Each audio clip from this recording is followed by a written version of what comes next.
বন্ধুগণ, আমার ভাইয়েরা, আল্লাহ নবী এই পৃথিবীকে কোরআন দিয়ে শান্ত করলেন কেমন করে?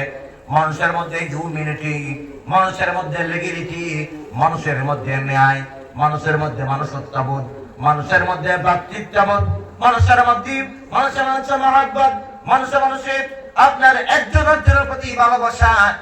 একমাত্র আল্লাহ নবী কোরআন যে মানুষের মধ্যে ফিটিং করেছেন, যে বাবা তার মেয়েকে হত্যা করত পরিবারের বোঝা মনে করে, ওই বাবার ভিতরে মেয়ের প্রতি দয়া এবং হিউম্যানিটি, মানবতা বোধ দেখিয়েছিলেন কোরআনের মাধ্যমে। বলেন সুবহানাল্লাহ। বুঝতে পারতেছেন কথাগুলো আপনারা? কোরআনের মাধ্যমে প্রত্যেক পিঠার ভিতরে মেয়ের প্রতি ভালোবাসা এবং হিউম্যানিটি, লিগ্যালিটি, মনুষ্যত্ব বোধ দেখিয়েছিলেন, যার কারণে প্রত্যেক বাবা তার মেয়েকে আর হত্যা করে দেয়, ভালোবাসতে শিখেছে, ওই মেয়েকে তার অধিকার দিয়েছে। বলে সুবহানাল্লাহ। আজ আমরা এই কোরআন থেকে দূরে সরে যাওয়ার কারণে, দিন ধর্ম থেকে দূরে সরে যাওয়ার কারণে আর গোটা পৃথিবীর দিকে তাকায় দেখে আবার কিন্তু সেই অন্ধকার যুগ আমাদের মধ্যে চলে আসতেছে। আমরা দাওয়াত দিচ্ছি কেমন করে? আজ আপনি সোনোগ্রাফি সেন্টারে যান, হসপিটালে এবং বিভিন্ন প্যাথোলজিতে সোনোগ্রাফি সেন্টার আছে না নাই? সোনোগ্রাফি সেন্টারে লেখা আছে এখানে ভ্রূণের লিঙ্গ নির্ধারণ করা হয় না, আছে না নাই?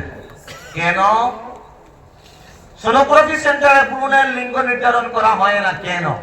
তার কারণ অধিকাংশ মা বাপ যদি ভ্রূণের লিঙ্গ নির্ধারণ পেটের ভিতরে করেই ফেলে, তাহলে অধিকাংশ মা বাপ তার সন্তানকে ঔষধ খাওয়াইয়া পেটের ভিতরে আবর্ষণ করে ধ্বংস করে দেয়। কথা বলে ঠিক কিনা? আজ আপনি তাকালে দেখতে পাবেন বিভিন্ন হসপিটালের পাশে ড্রেনে, ডাস্টবিনে, অথবা নদীতে, অথবা জঙ্গলে অনেক সময় অনেক বাচ্চা, একদিনের, দুদিনের, 3 দিনের, 15 দিনের বাচ্চা একটা এখানে মৃত পড়ে রয়েছে। মানুষ দেখতে পেয়েছে এখানে বাচ্চা একটা মৃত পড়ে, কাছে গিয়ে দেখা যাচ্ছে পিঁপড়া ছিঁড়ে খাচ্ছে, কুকুর ছিঁড়ে খাচ্ছে, কাছে গিয়ে দেখা যায় এ ছেলে সন্তান নয়, পুত্র সন্তান নয়, কন্যা সন্তান। আছে না নাই? আছে না নাই? আবার সেই ধর্ম থেকে, দিন থেকে আমরা দূরে চলে যাওয়ার কারণে আস্তে আস্তে কিন্তু সেই অন্ধকার যুগ আবার আমাদের মধ্যে চলে আসছে।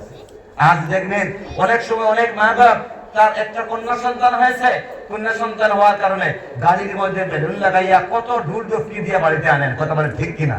কেন রে ভাই? কেন? একমাত্র ওটা ওই কারণে, কারণ আপনার ছেলে হয়েছে মাশাআল্লাহ বলে সবাই খুশ। এটা ফুয়া না বুড়ি? ফুয়া। ফুয়া বলে সবাই খুশ। আর যেই মাত্র বুড়ি উঠেন এখন সব বেদারাইয়া যান। কথা বল না কেন? ঠিক না বেঠিক? কেন? এই কথাগুলো বাস্তবের সাথে মিল আছে না নাই? এর কারণ কি? আমরা দিন থেকে, ধর্ম থেকে, আসল যে হিউম্যানিটি আমাদেরকে যে শেখায়, সেই গ্রন্থ থেকে আমরা দূরে থাকার কারণে আমাদেরকে আজকে অন্ধকার আবার গ্রাস করতেছে। শুধু কি তাই আমার বন্ধুগণ? শুধু তাই নয়, আল্লাহ নবী কোরআনের মাধ্যমে মানুষদেরকে অধিকার দিয়েছিলেন, মহিলাদেরকে অধিকার দিয়েছিলেন। আজ মহিলাদেরকে এত তাজ বানিয়েছিলেন, মাথায় তাজ বানিয়েছিলেন। মহিলা হচ্ছে মায়ের জাতি, মায়ের জাতির পায়ের নিচে বেহেশত কার? সন্তানের কি? সন্তানের নয়, মার পায়ের নিচে সন্তানের বেহেশত। মহিলাকে আল্লাহ রাব্বুল আলামিন কোরআনের মাধ্যমে মাথার তাজ বানিয়ে দিলেন। আজ একদল বলে ইসলাম নারীদের অধিকার দেয় নাই। আমার বন্ধুগণ, ইসলাম নারীর অধিকারকে কে দিয়েছে? ইসলাম দেয় নাই তো কে দিয়েছে? কারণ ইসলাম একমাত্র মহিলাদেরকে মাথার মুকুট বানিয়ে দিয়েছে। বলেন সুবহানাল্লাহ। এটা অধিকাংশ মহিলাদেরকে বিস্কুটের খাবারে তাদের নগ্ন ছবি, তাদের বিভিন্ন টাইপ মহিলাদের ছবি আছে না নাই? আমরা নিষেধ করি না, কিন্তু আমরা বলতে চাই, আমি বলতে চাই সেই কথা, মহিলাদেরকে আল্লাহ রাব্বুল আলামিন কোরআনের মাধ্যমে মানুষের মাথার তাজ বানিয়ে দিয়েছেন। বলেন সুবহানাল্লাহ। শুধু কি তাই? শুধু তো কিন্তু তাই নয়, আজ যে সমাজের মধ্যে যে জুলুম, অন্যায়, অত্যাচার চলতেছে বন্ধুগণ, মানুষে মানুষে হানাহানি, মানুষে মানুষে মারামারি, মানুষ মানুষকে মহব্বত করে না, সাধারণ জিনিসের জন্য মানুষ মানুষকে হত্যা করে ফেলে। কথা বলেন ঠিক কিনা? আমার বন্ধুগণ, একমাত্র মুহাম্মদ আরবি বিশ্বনবী মুহাম্মদুর রাসূলুল্লাহ সাল্লাল্লাহু আলাইহি সাল্লাম পৃথিবীতে আসলেন। সেই যুগের মানুষ সংখ্যাগরিষ্ঠ লোক সংখ্যালঘুদের উপর নির্যাতন করত। আল্লাহর নবী আসলেন কোরআন দিয়ে মানুষের মধ্যে হিউম্যানিটি, মানুষের মধ্যে লেখিলেখি মানুষত্ব বোধ জাগিয়েছিলেন। জাগার কারণে সমস্ত পৃথিবী ভ্রাতৃত্ববোধ সমস্ত পৃথিবীতে জাগানো হয়েছিল। বলে সুবহানাল্লাহ। আজ আমরা কোরআন থেকে দূরে থাকার কারণে, আজ দিন থেকে ধর্ম থেকে আমরা দূরে থাকার কারণে আজ গোটা পৃথিবীর দিকে তাকায় দেখাই যেটাই সংখ্যালঘু সেটাই নির্যাতন আছে না নাই, আছে না নাই। এই কারণে বন্ধু, ইসলাম কোন সময় মানুষকে নির্যাতন শেখায় না। এই যে বলেছিলাম বাংলাদেশের দীপু দাসকে ইসলামের নাম দিয়ে যারা হত্যা করেছে বন্ধু, ইসলাম কি শিখাইছে? ইসলাম শেখায় আল্লাহর নবী বিশ্ব নবী মুহাম্মদ রাসূলুল্লাহ সাল্লাল্লাহু আলাইহি ওয়াসাল্লাম মসজিদে নববীর মধ্যে বয়ান দিচ্ছিলেন। একজন ইহুদি মানুষ মসজিদে প্রবেশ করে নবীদের কলার চেপে ধরলো। সাহাবায়ে কেরাম দাঁড়িয়ে গেলেন। এত সাহস! আমাদের সামনে আমাদের নবীদের কলার চেপে ধরে দাঁড়িয়ে গেলেন। নবী বললাম, না তোমরা ওকে কিচ্ছু করো না, আমি ওর কাছে ঋণী, ও আমার কাছে পাওনা, যার তার পাওনা মিটিয়ে দাও। ইহুদি বলে ওঠে, আল্লাহর নবী, আমি আপনার কাছে পাওনা নিতে আসি নাই, আমি আপনাকে পরীক্ষা করতে এসেছি। আপনাকে বলা হয় রাহমাতুল লিল আলামিন, আপনি সঠিক দয়ার নবী কিনা ওটা বোঝার জন্য আমি আপনার সাথে এমন আচরণ করেছি। আমি বুঝতে পেরেছি আপনি সাধারণ মানুষ নও, আমাকে প্রণয়া দেন।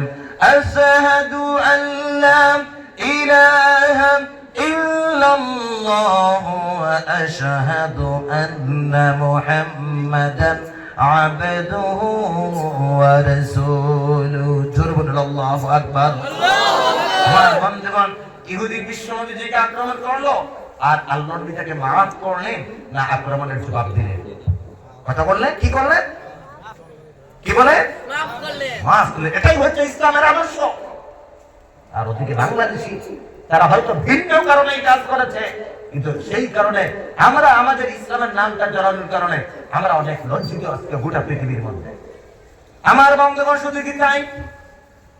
একজন ইহুদি মহিলা বিশ্ব নবীজি যেই রাস্তা দিয়ে যাতায়াত করতেন, প্রতিদিন ওই রাস্তার মধ্যে কাঁটা বিছাইয়া রাখতো, আল্লাহর নবীকে কষ্ট দিত। নবীজি কষ্ট পেয়ে পেয়ে যাতায়াত করতেন। একদিন দেখা যায় আর ওই রাস্তার মধ্যে কাঁটা বিছানো নাই। নবীজি মনে মনে ভাবলেন, আজ এই মহিলাটার কি হলো? প্রতিদিন আমাকে কষ্ট দিত, আজ কেউ আর কাঁটা বিছাইল না। আল্লাহর নবী চলে গেলেন, ওর বাড়িতে খোঁজ খবর করলেন, গিয়ে দেখলেন অসুস্থ, চিকিৎসার ব্যবস্থা করলেন। ওই মহিলা মনে মনে লজ্জা পাইল, মনে মনে ভাবলো, আহারে, যে মানুষটাকে প্রতিদিন আমি কষ্ট দিতাম, যে মানুষটাকে প্রতিদিন আমি কষ্ট দিতাম, ওই মানুষটা আজকে আমার খোঁজ খবর করলো, বাড়িতে আসলো, আমার চিকিৎসার ব্যবস্থা করলো। এই সাধারণ মানুষটার সঙ্গে সঙ্গে কলমা পড়ে মুসলমান হয়ে গেল। বলেন সুবহানাল্লাহ। তাই হচ্ছে বিশ্ব নবীদের আদর্শ, বিশ্ব নবীদের এটাই হচ্ছে সিস্টেম, যে তোমাকে আক্রমণ করেও তোমা না করে মাফ করো।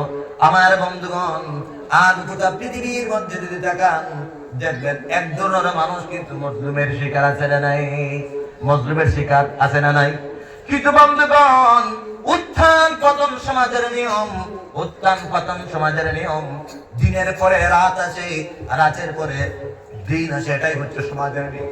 ধৈর্য ধরে থাকবেন, দেখবেন আল্লাহ রাব্বুল আলামিন সদা সর্বদা ন্যায়পন্থী মানুষের সাথে, মুসলিমের সাথে আছেন না নাই? আছেন না নাই? এবং শুধু আল্লাহ নয়, গোটা পৃথিবীর মানুষ ন্যায়পন্থী মানুষের সাথে সর্বদা সংকটে আছে না নাই? সংক্ষিপ্ত কারণে, সংক্ষিপ্ত সময়ের জন্য হয়তো সংক্ষিপ্ত কারণে, সংক্ষিপ্ত সময়ের জন্য হয়তো মানুষ চুপ থাকে, তবে মানুষের ভেতরে এখনো লিগ্যালিটি, হিউম্যানিটি, মানুষত্ববোধ আছে না নাই? না থাকলে ওই হিন্দু ভাইগুলা ট্রেনের কামরার ভিতরে আমাকে চা খাওয়াইলো কেন? কারণ ধর্মই মানুষকে ভালোবাসতে শেখায়, ধর্মই মানুষকে মহব্বত করতে শেখায়, কোন ধর্ম মানুষকে ঘৃণা করতে শেখায় না। এই কারণে আমার যে সমস্ত ধর্ম পিপাসু আমার ভাই বন্ধু আছেন, মাইকের মাধ্যমে আমার কথা বলে শুনতেছেন, আজ পৃথিবীর মধ্যে অভাব একটা হিউম্যানিটি, একটা ভালো মানুষের বড় অভাব, ধর্মভিত্তিক মানুষের বড় অভাব। প্রত্যেক ধর্মের মানুষকে আমি শফিকুর রহমান আহ্বান করতেছি, প্রত্যেক ধর্মের মানুষ আজ আমরা প্রত্যেকে অরিজিনাল ধর্ম পালনে আমার প্রত্যেকে প্রতি হয়।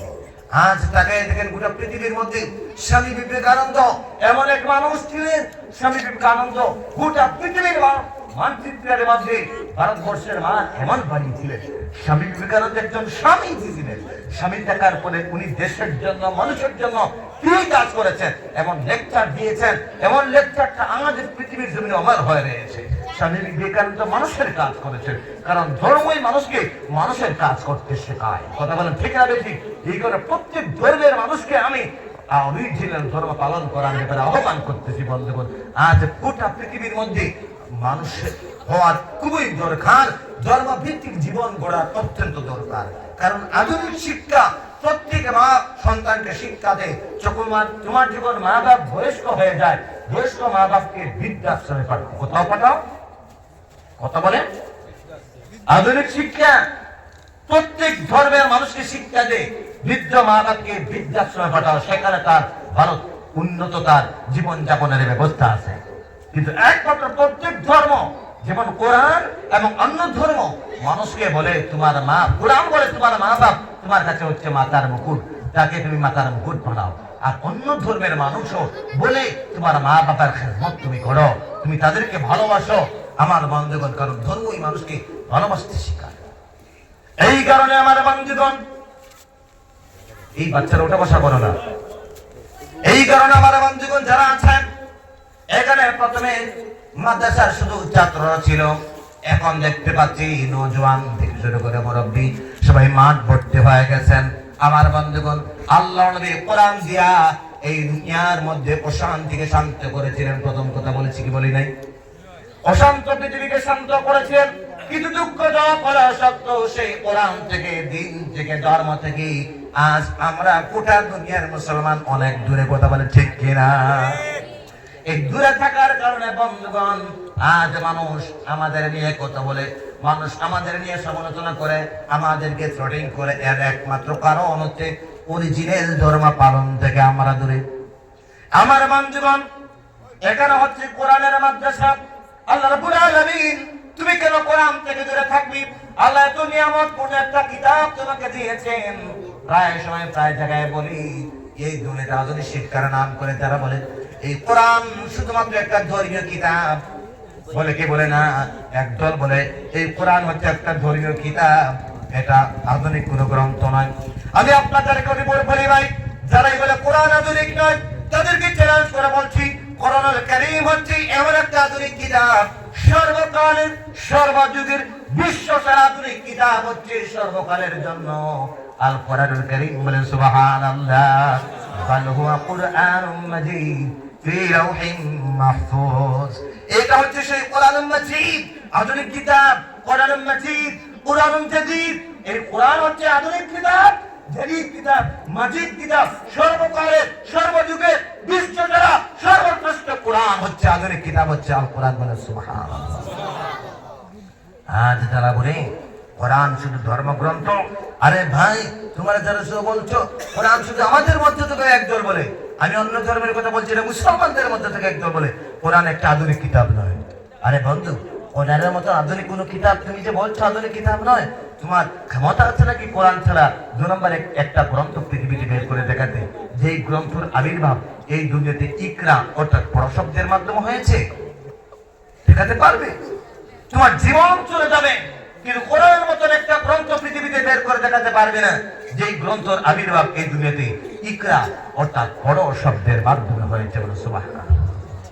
আর নৈতিক মানুষ যারা আছেন, শুভ বুদ্ধিজীবী মানুষ যারা আছেন, তাদের কাছে আমার প্রশ্ন, আপনার নিজের বিবেককে প্রশ্ন করেন, যেই ধর্মগ্রন্থের আবির্ভাব এই দুনিয়াতে ইকরা অর্থাৎ বড় শব্দের মাধ্যমে হয়েছে, শিক্ষার শব্দের মাধ্যমে হয়েছে, শিক্ষার বাণী যেই গ্রন্থ আহ্বান করেছে, শিক্ষার কথা বলে যেই গ্রন্থের সূচনা হয়েছে, এই গ্রন্থ কোনদিন শিক্ষার বিপক্ষে কাজ করতে পারে?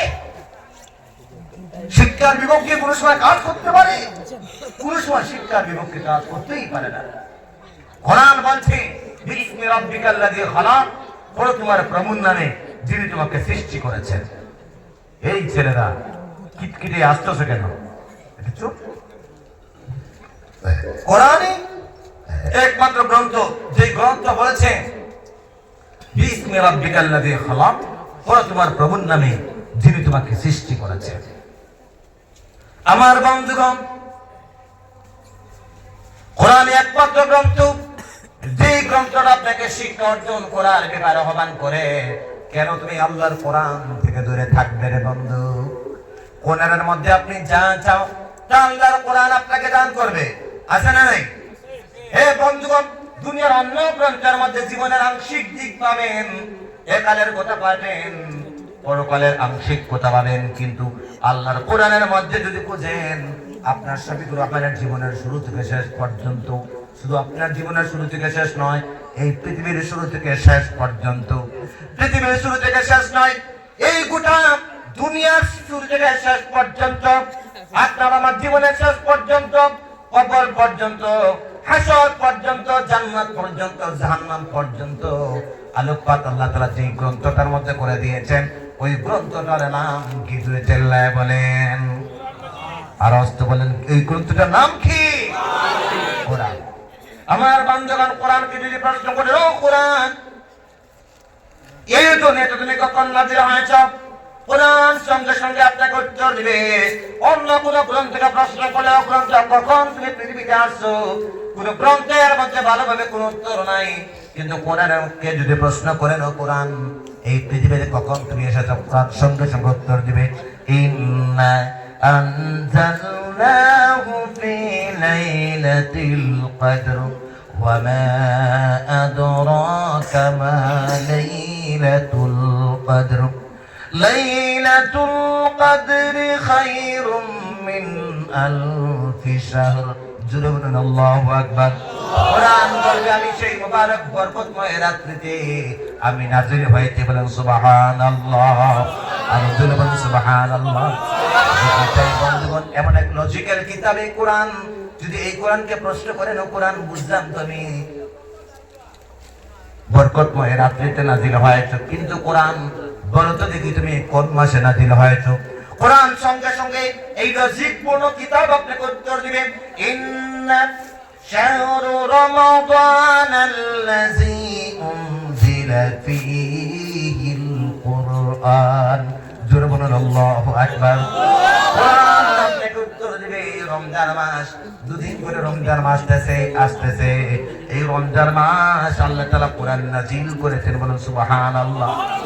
এমন একটা লজিকপূর্ণ কিতাব, অন্য গ্রন্থকে যদি প্রশ্ন করেন, ও গ্রন্থ, বুঝলাম তুমি রমজান মাসে নাযিল হয়েছ, এর কোরআন বুঝলাম তুমি বরকতময় রাত্রিতে দুনিয়াতে নাযিল হয়েছ, কিন্তু কোরআন বলেছে দেখি এই দুনিয়াতে আসার আগে তুমি কোথায় ছিলা? এমন প্রশ্ন অন্য গ্রন্থকে করলে, অন্য গ্রন্থের কাছে কোন উত্তর আছে? এই পৃথিবীতে আসার আগে তুমি কোথায় ছিলাম? সমস্ত অংশের গ্রন্থ ফেল করবে বন্ধুগণ, কিন্তু একমাত্র লজিকপূর্ণ কিতাব হচ্ছে আল কোরআন। কোরআনকে যদি প্রশ্ন করেন, কোরআন, এই পৃথিবীতে আসার আগে তুমি কোথায় ছিলা? কোরআন সঙ্গে সঙ্গে উত্তর দিবে, ইন বাল হুয়া কুরআনুম মাজিদুন ফি লাওহিম মাহফুজ। জোরে বলুন আল্লাহু আকবার। কোরআন আপনাকে জবাব দিবে, আমি হচ্ছি সেই জাতির কিতাব, আধুনিক কিতাব, যে লৌহে মাহফুজের মধ্যে সংরক্ষিত ছিলাম, বলেন সুবহানাল্লাহ, আর আসতে বলেন সুবহানাল্লাহ। আমার বন্ধুগণ, আমার ভাইয়েরা, এমন লজিকপূর্ণ কিতাব এটা, এমন লজিকপূর্ণ কিতাবটা বন্ধুগণ, এই দুনিয়াতে বিজ্ঞানী কত বিশ্ব শিক্ষিতরা, কত বিশ্ব শিক্ষিতরা কত বই রচনা করেছেন, কেন আপনি কোরআনের জীবন বিধান অনুসরণ করবেন?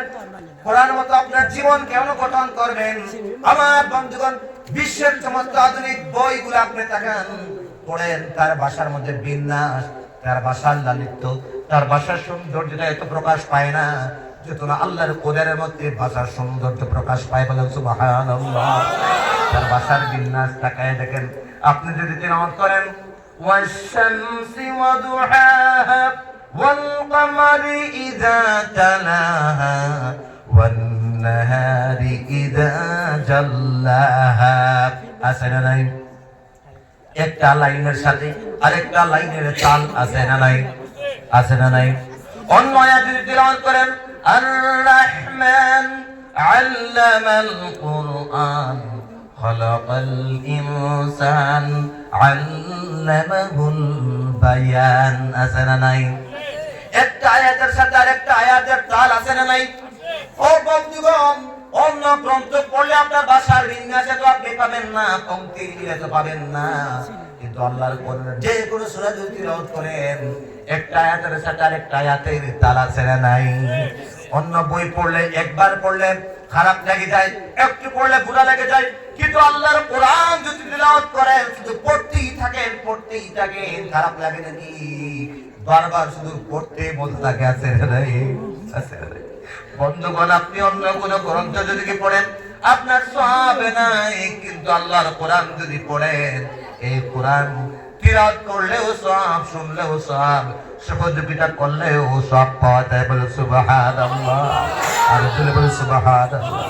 আমার বন্ধুগণ, বিশ্বনবী যে বলেছেন, বিশ্বনবী মুহাম্মদ আরবি বলেছেন, খায়রুকুম মান তাআল্লামাল কুরআন ওয়া আল্লামা, যে নাকি কোরআন শিক্ষা দেয় এবং শিক্ষা গ্রহণ করে সেই হচ্ছে পৃথিবীর মধ্যে উত্তম ব্যক্তি। বন্ধুগণ, এই আল্লাহর কোরআন এমন একটা নিয়ামতপূর্ণ কিতাব দিয়েছেন, আপনি যদি আল্লাহর কোরআন তেলাওয়াত করেন, আলিফ লাম মিম এই তিনটা অক্ষর তিলাওয়াত যদি আপনি করেন, এখানে তিনটা হরফ রয়েছে, আলিফ লাম মিম একটা শব্দ নয়, এরকম একটা শব্দ, কিন্তু এখানে অক্ষর আছে কয়টা? তিনটা অক্ষর আপনি তেলাওয়াত করলে 30টা নাকি আমলনামায় চলে আসে। বলুন সুবহানাল্লাহ, আর জোরে বলুন সুবহানাল্লাহ। যে তিলাওয়াত করবে সেই তো সওয়াব পাবে, পাশাপাশি সভাপতি সাহেব যদি শুনেন উনিও সওয়াব পাইতে থাকেন। বলেন সুবহানাল্লাহ। আপনি ওই জায়গা থেকে এই কোরআন তিলাওয়াতের জন্য যদি 5টা টাকা দিয়ে যদি সহযোগিতা করেন, অথবা সময় করে মোমবাতি জ্বালিয়ে আলো জ্বালিয়ে অন্ধকারকে আলোকিত করে পড়ার সুযোগ করে দিলেন, ওইখানে দেওয়ার কারণে উনি তিলাওয়াত করে যত সওয়াব পাইলেন, শুনে যত সওয়াব পাইলেন, আমি শফিকুর রহমান তিলাওয়াত করে আর আপনি সহযোগিতা করাও সমান সওয়াব পাইলেন। বলেন সুবহানাল্লাহ। এমন কোন বরকতপূর্ণ কিতাব আছে নাকি? হে বন্ধু, এই এত বড় চওড়া চ্যাপ্টার একটা গ্রন্থ পৃথিবীতে অনেক আছে না নাই? হে আমার বন্ধুগণ, এই যে ছোট্ট বাচ্চারা, কতদিন আমার একটা ভাগিনা মাত্র 8 বছর বয়স, 8 বছর বয়সে আপনার কোরআনুল কারীম শুরু থেকে শেষ পর্যন্ত কণ্ঠস্থ করে ফেলে। সুবহানাল্লাহ। পৃথিবীর মধ্যে বিশ্বের বড় বড় বিজ্ঞানী আছে না নাই? একটা মানুষ আপনি বের করে দেখান, দুনিয়ার এত বড় একটা বই যার শুরু থেকে শেষ পর্যন্ত মুখস্থ বলতে পারে, এমন একটা মানুষ বিশ্বের জমিনে আপনি এত বড় বই মুখস্থ বলতে পারে দেখাতে পারবেন না, নির্ভুল বলতে পারবে না, কোথাও না কোথাও বলতে পারবে। কিন্তু ছোট্ট বাচ্চারা যদি আল্লাহর কোরআন কণ্ঠস্থ করে ফেলে, তার শুরু থেকে শেষ পর্যন্ত নির্ভুল আকারে গড় করে বলতে পারে। বলেন সুবহানাল্লাহ।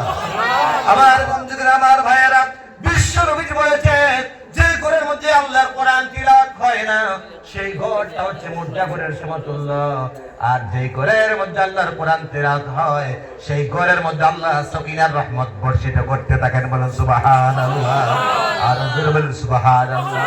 আমার বন্ধুগণ, বিশ্বাস করবেন, এমন আধুনিক পৃথিবীর মধ্যে আমরা চলে আসছি রে বন্ধু। আজ আমার ঘর তো দূরের কথা, আমার এলাকার মধ্যে অনেক জায়গা, আমি আমার কথা বলছি না, ঢাকায় থেকে প্রত্যেক এলাকার মধ্যে আগে প্রত্যেক ঘরের মধ্যে বাচ্চারা কোরআন কারীমের তিলাওয়াত করতো, ফজরের পরেও করতো, মাগরিবের পরেও করতো। কিন্তু আজকে মোবাইলটা বাড়ানোর কারণে, মোবাইলটা পাওয়ার কারণে মানুষ তিলাওয়াত থেকে সবচেয়ে বেশি দূরে চলে গেছে। কথা বলেন ঠিক কিনা? দিন যায়, রাত যায়, সপ্তাহ যায়, বছর যায়, তিলাওয়াত করে না। অথচ আল্লাহ রাসূল বলেছেন, কোরআন তিলাওয়াতবিহীন ঘরটা হচ্ছে শূন্য ঘরের মতো। যেই ঘরের মধ্যে কোরআন তিলাওয়াত হয় না সেই ঘরের মধ্যে ভূত প্রেত তার আসর করে রহমত বর্ষিত হয় না। আর যে ঘরের মধ্যে আল্লাহর কোরআন তিলাওয়াত হয় সেই ঘরের মধ্যে রহমত বরকত নাযিল করে দেন কে? আল্লাহ। বলেন, কে করে দেন? আল্লাহ। আমার বন্ধুগণ, এই কারণে এই মিফতাহুল উলুম মাদ্রাসার এলাকার মানুষ আমার দিকে সবাই খেয়াল করেন। মিফতাহুল এলাকার মানুষেরা জোড়হাত করে মুসাফির মানুষ আপনাদের কাছে বলছি রে বন্ধু, আমাদের থেকে আপনারা অনেক কষ্টে আছেন। আজ গোটা পৃথিবীর মধ্যে একটা চক্রান্ত চলতেছে, কেমনে মানুষকে কোরআন থেকে, দিন থেকে, ধর্ম থেকে দূরে সরানো যায়। কেমনে কোরআন, ওদিকে থাক, আপনারা সবাই যদি ওদিকে থাকান তিনি তো আমার আলোচনা শেষ। মেইন বিষয় যখন ভাই আনতেছি, আমার আলোচনা এখনো সামনে রয়েছে। বলছি না আজকে কয়টা পর্যন্ত আলোচনা চলবে? কয়টা পর্যন্ত আলোচনা এখনো সামনে রয়েছে। এখন আপনারা সুযোগ যদি দেন আর আমার সবকিছু মিলে যদি হয়ে যায়, 4টা তো বেজে গেছে, মাত্র 20 মিনিট বাকি আছে। এখন যদি আপনারা ওলট পালট করেন তাহলে আলোচনা লম্বা হয়ে যাবে, বুঝতে পারছেন?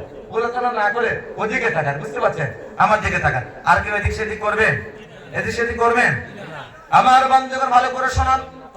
যে কোরআনের জন্য আল্লাহ দুনিয়াকে সৃষ্টি করলেন, আখিরাত সৃষ্টি করলেন, যে কোরআন এত বড় নিয়ামত পূর্ণ কিতাব আমাদেরকে দিলেন, যে কোরআনের মধ্যে আল্লাহ রাসূল সাল্লাল্লাহু আলাইহি ওয়াসাল্লাম বিশ্বকে শান্ত করেছেন, যে কোরআনের মধ্যে আল্লাহ রাসূল সাল্লাল্লাহু আলাইহি ওয়াসাল্লাম উশৃঙ্খল পৃথিবীকে শৃঙ্খলার আওতাভুক্ত করেছেন, সেই কোরআন থেকে আজকে আমরা দূরে না কাছে? জোরে বলে কাছে না দূরে? সমস্ত দুনিয়াব্যাপী শুরু হয়ে যাচ্ছে, সমস্ত দুনিয়াব্যাপী শুরু হয়ে যাচ্ছে কেমনে কোরআন থেকে মানুষকে দূরে সরানো যায়।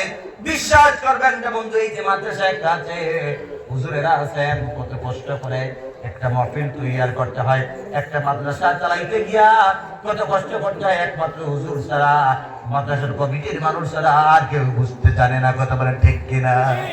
আমার ভাইরা, এই যে ছোট্ট ছোট্ট শিশুরা মাদ্রাসায় পড়াশোনা করে, দেখবেন যে ভাই, আমারও যে একটা মাদ্রাসায় একটা ছেলে পড়াশোনা করে, আপনাদের আছেন বন্ধু, বছরে মাত্র 2টা ছুটি, 2 দিনের সময় প্রতি মাসে আমাকে 7 থেকে 8,000 টাকা তার পিছনে খরচ করতে হয়, মাদ্রাসার ফিস দিতে হয় 5,000 টাকা। অত্যন্ত কষ্ট হয় আমার তাকে চালাইতে, কিন্তু এরপরও আল্লাহর কোরআনের জন্য আমি মাদ্রাসার দিকে চেয়ে আছি। আল্লাহ যেন আমার ছেলেটাকে হাফিজ বানিয়ে দেন, বলে না আমিন? আরো জোরে বলে না আমিন? প্রতি মাসে ইমামতি করে 10-12,000 টাকা ছেলেদের বাচ্চাদের পড়াশোনার ক্ষেত্রে খরচ করে, অত্যন্ত কষ্ট, কিন্তু এরপর আমি চালিয়ে যাচ্ছি একমাত্র কোরআনকে, দিনকে মহব্বত করে। আল্লাহ যেন আমাকে সাকসেস করেন, বলে না আমিন? আমার বন্ধুগণ, আমার ছেলেটা বাইরে থাকে, বিশ্বাস করবেন ছেলেটার কথা যখন মনে হয়ে যায়, মনে বড় কষ্ট লাগে, মনে মনে মাঝে মাঝে মনে হয় পাখির মতো ছেলের কাছে উড়ে যাই, পাখি যদি হইতাম ছেলের কাছে উড়ে যাইতাম। যেটার জন্য মনটা কাজে, ছেলেটার তেমনি তো মায়ের জন্য, বাবার জন্য মন কি কাজে না? অবশ্যই মন কাজে, কিন্তু এরপরও একমাত্র কোরআনকে মহব্বত করে, দিনকে মহব্বত করে, দিনের পর দিন, রাতের পর রাত মাদ্রাসায় তাকে। কথা বলে ঠিক কিনা? আমিও তো একদিন মাদ্রাসায় পড়েছি, আপনাদের বদরপুর আল জামিয়াতে আমি টাইটেল দিয়েছি। আমার বন্ধুগণ, যখন বাড়ির কথা মনে হইতো, ঘন্টার পর ঘন্টা, 5 মিনিট 10 মিনিট 15 মিনিট কাঁদতাম, কান্না চলে আসতো, মাথার নিচে বালিশটা পর্যন্ত চোখের জলে বেঁচে যাইত, চোখের জলে বন্ধ। এমন করে 1 দিন নয়, 3 দিন নয়, 3 দিন নয়, 12 থেকে 13 বছর বাড়িকে বিসর্জন দিয়েছি। বাড়িতে বিসর্জন দেওয়ার কারণে, মা বাপকে দূরে সরানোর কারণে, মা বাপ সন্তানকেও দূরে সরাবের কারণে আল্লাহ আজকে এই জায়গায় নিয়ে এসেছেন। কথা বলে ঠিক কিনা? আমার বন্ধুগণ, এই কারণে বলি রে ভাই, আল্লাহর কোরআনের জন্য এই সমস্ত কোরআনের পাখিরা মা বাবাকে বিসর্জন দিয়ে, মা বাবাকে দূরে সরাইয়া মাদ্রাসার মধ্যে আছে, একবেলা খায় তো একবেলা খারাপ, ভালো লাগে না, কিচ্ছু বলার কোনো জায়গা নাই, কারণ হচ্ছে কোনো জায়গা নাই, ধৈর্য ধরে সবর করে থাকে, একমাত্র আল্লাহর দিনকে, কোরআনকে মহব্বত করে। কথা বলা ঠিক না? পেলে আজ গোটা দুনিয়ার মধ্যে শুরু হয়ে যাচ্ছে এমন এক চক্রান্ত, কেমনে মুসলমানদেরকে যদি কোরআন থেকে দূরে সরানো যায়, তাহলে একদল মানুষের ফায়দা আছে। আমার যত মানুষ এখানে বসে আছেন, মিফতাহুল এলাকার মানুষ, আমরা আজকে একটা প্রতিজ্ঞা করতে পারি কি? একটা প্রতিজ্ঞা মুসাফির ভাই থেকে করে দেখাতে পারি কি? যতদিন পর্যন্ত আল্লাহ আমাদেরকে দুনিয়াতে বাঁচাইয়া রাখবেন, আল্লাহর কোরআনের জন্য, দিনের জন্য, ইসলামের জন্য জীবন বাজি রেখে হলেও আল্লাহর এই নবীজির বাগানকে আমরা বাঁচিয়ে রাখার চেষ্টা করবো। কোন কোন আল্লাহর বান্দা? নারে তাকবীর, নারে তাকবীর, দ্বীন ইসলাম জিন্দাবাদ। হ্যাঁ, তামাম। আমার বন্ধুগণ, সবাইকে বললেন বাঁচিয়ে রাখবেন, কিন্তু বাঁচিয়ে রাখবেন, এক নাম্বার দোয়া করবেন মাদ্রাসার জন্য। আল্লাহ এই মিফতাহুল মাদ্রাসাকে একদিন যেন আল্লাহ বুখারী শরীফের মতন খতম এই মাদ্রাসার মধ্যে হয়, সেই তৌফিক বিধান করি, বলেন আমিন। দোয়া করবেন। 2 নাম্বার মাদ্রাসার জরুরিয়াতকে পুরা করবেন। 3 নাম্বার ছাত্রদের খাওয়া দাওয়া থেকে শুরু করে প্রত্যেকটা ব্যাপারে, উস্তাদের প্রত্যেকটা ব্যাপারে খেয়াল পরিচর্যা করার চেষ্টা করবেন ইনশাআল্লাহ। করবেন তো ইনশাআল্লাহ? আমার বন্ধুগণ, এ রহমান, এ রহমান, আল্লাহ তোমার কোরআন সাথে নিয়ে আলোচনা করেছি। আমার আলোচনা যাই তুমি তিলাওয়াত করেছি, এই আয়াতের মধ্যে যদি যাই আমি দেখতে পেয়েছি অনেক লম্বা হয়ে যাবে, কিন্তু মাদ্রাসার জলসা মনে করে কোরআনকে হাতে নিয়ে কোরআনের উপর সামান্য আলোচনা করেছি। একমাত্র আল্লাহ তোমার কোরআন দিয়ে বিশ্বনবী এই দুনিয়াকে শান্ত করেছিলেন, পৃথিবীর মধ্যে ন্যায় প্রতিষ্ঠা করেছিলেন, মানুষের মধ্যে ভ্রাতৃত্ববোধ জাগিয়েছিলেন, হিউম্যানিটি জাগিয়েছিলেন। এই কারণে আজ গোটা দুনিয়া চক্রান্ত চলতেছে কোরআন থেকে মানুষকে দূরে সরানোর জন্য। আল্লাহ মিফতাহুল এলাকার মানুষ, মুনাফা এরিয়ার মানুষ প্রতিজ্ঞা করেছেন যতদিন দুনিয়াতে থাকবেন আল্লাহ তুমি তাদেরকে রাখবে। 15 জন্য তারা নিজের জীবন দিয়ে হলো কোরআনকে বাচ্চা রাখার চেষ্টা করবেন, মাদ্রাসার হেফাজত করার চেষ্টা করবেন, সবাই প্রতিজ্ঞা করেছেন। আল্লাহ মুসাফির মানুষ এই ভাইগুলা কি তোমার দরবারে চললাম, তোমার দরবারে চললাম, মেহেরবানি করে ও আল্লাহ তোমার কয়েকজন বান্দা